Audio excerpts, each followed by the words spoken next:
Boom. Blind chamfers, butt puckering.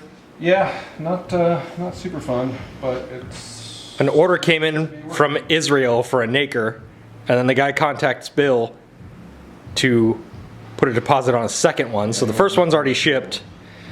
And Bill's like, well, I gotta make one, might as well make two. Well, I gotta make two, might as well make three. Yeah, well, the third one is for my rod tension maker idea.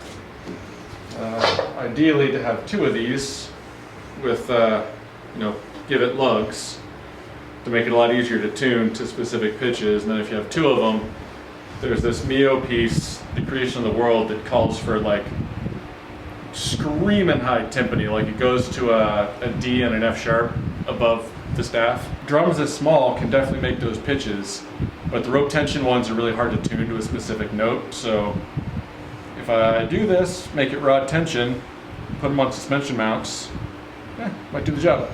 We'll see what happens. You're just justifying what my buddy Art calls project creep.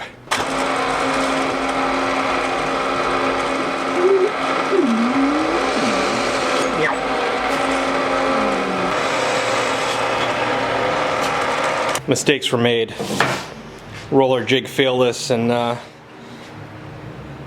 you know, got some abrasions, so I had to sand these two guys back. So yeah, we probably should have filmed me making all those roller jig parts. I was too tired. So those start from scratch. This gets another coat. That's hopefully in wet sanding stage. I don't know where those stand.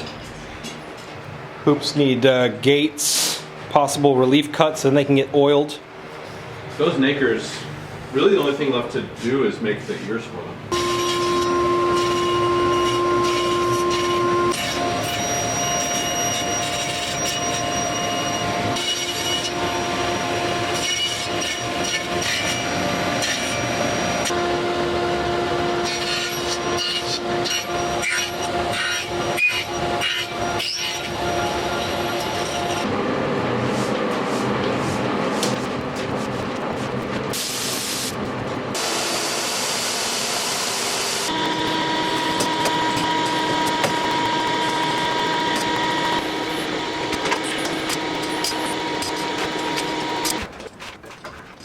Someday we'll actually pick this area up so we can get the Mahler box and concert bass out of our workshop.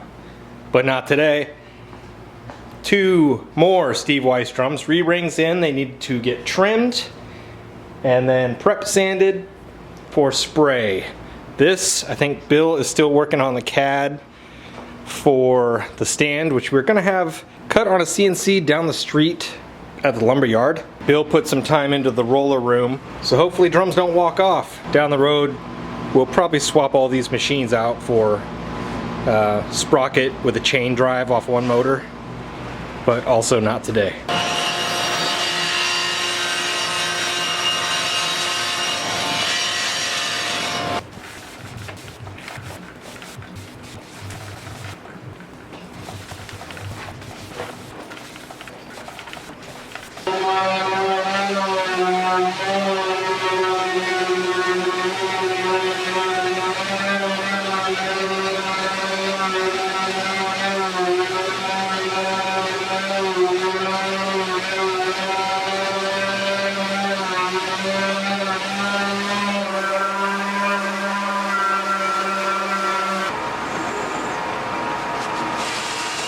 Got the exterior and interior of these drums sanded to 320. My masking job is still abysmal. I'll try to pre-cut the paper. I'll get one side nicely taped. The next side just goes off the rails, like your crackhead sister. These are getting all nice and shiny. This is the one that I'm mostly excited about. Yeah, this thing's gonna be sweet. Now, if it comes down too low and that wheel catches that top lip, then I'm gonna have a big problem. It's getting slam dunked. Yep. Compound seems to be getting a little gummy. We're not sure if it's the wheels tired or too much compound or the weather. Who knows? Viscosity cup. The wind and rain picked up, so the door's going all Scooby-Doo mode. Yeah.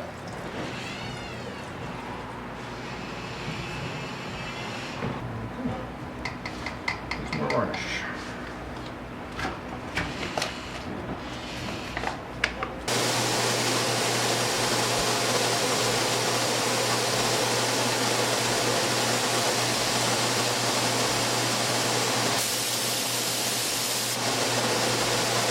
I don't even know what we're doing with this, and I've already started taking it apart.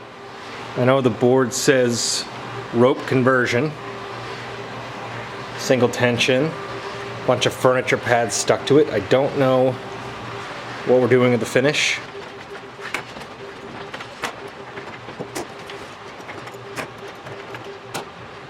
Okay, what is it, why is it, and what are we doing to it?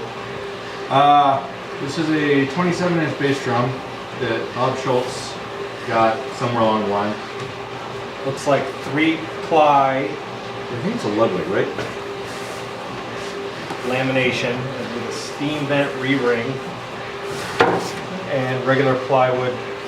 Oh, that's a big scarf. Look at that big scarf one. Oh wow. And furniture pads that are adhered to a painted shell. This used to have posts, but because it's a 27-inch drum, he didn't want to deal with calfskin on this one, so he just got 28-inch heads and 28-inch hoops. Or maybe That's why they. maybe that's how he got the drum. I'm That's not why sure. they stand off so much. Yeah. So as is always the problem with these things, they rattle like hell. So And it came from a broken home because it's got a Remo head and an Epic head. yeah. So in order to make it all not rattle, he's got these wrapped with felt. He's got these bumpers here and all that stuff, and it actually worked pretty well. The drum sounded good, but he'd rather it be rope tension. So what are we doing with the finish? We'll determine how we get these off. So ideally, we're not doing anything with the finish, Well, things escalated. as they often do around here. We tried Goo Gone and it just wasn't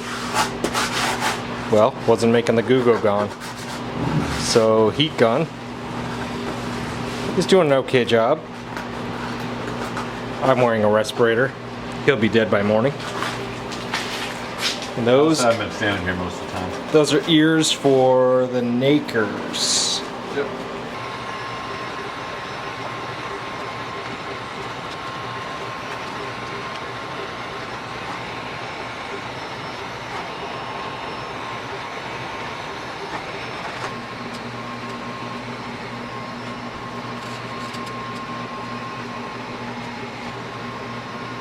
It was fun at first, but it's not anymore. Yeah, the charm off. Yeah.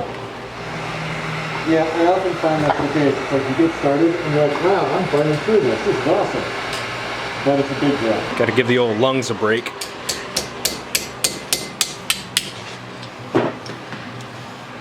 Copper rivets.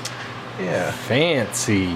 These are, I'm doing it this time because this guy's buying a second Naker, and the first one he bought happened to be the only one that I ever put rivets on.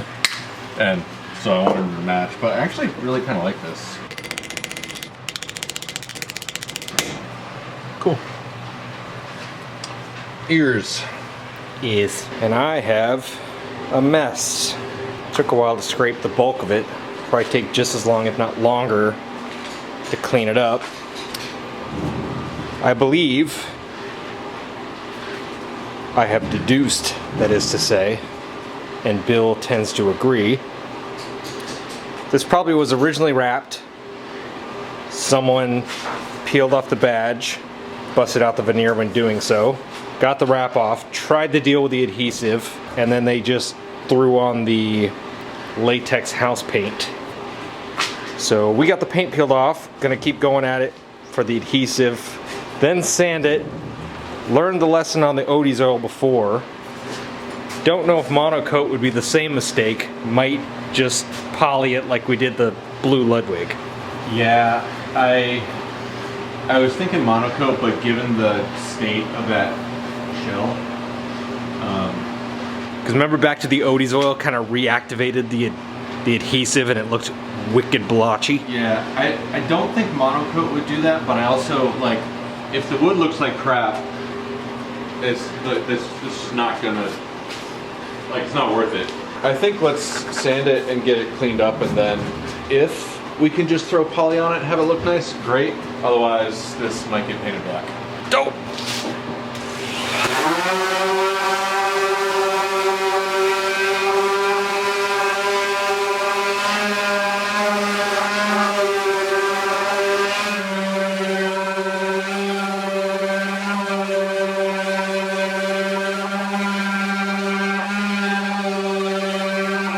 I'm second guessing myself if that was adhesive or not, because it sanded out a lot easier than that other one did.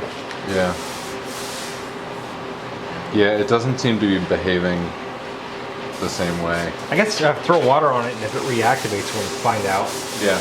A lot of battle scars.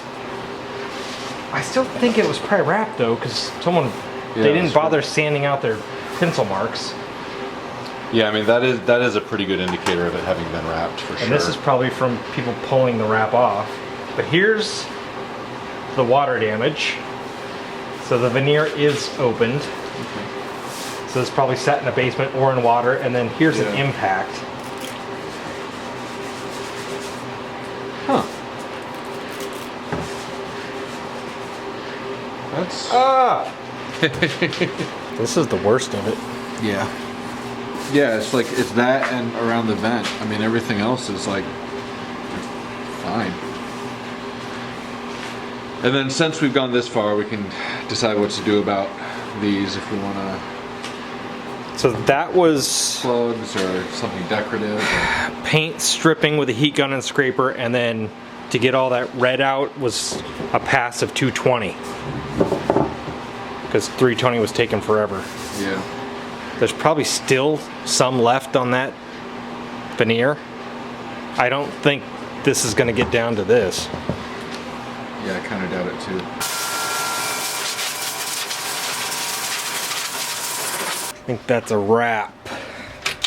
Ooh, sled. These two are still doing funky things, so Bill says let them cure out for another week and then throw them on the buffer again. Fingers crossed. 3 other drums are still rolling. Ears are riveted, glued for these 2 nakers. This thing is looking pretty good. Gonna let it sit. Bill's gonna decide what he's gonna do about plugging these holes. Probably give it another sand down with 320 and see what happens. Try to glue this down and then decide if we want to take our chance with dye or if we just want to go straight to poly and live with it. I kind of think it looks like a barn find. For me, it's like right on the line between like hip distressed and like crappy looking. So it is a little bit of a gamble to just put poly on it and be like, yeah, it'll probably be cool.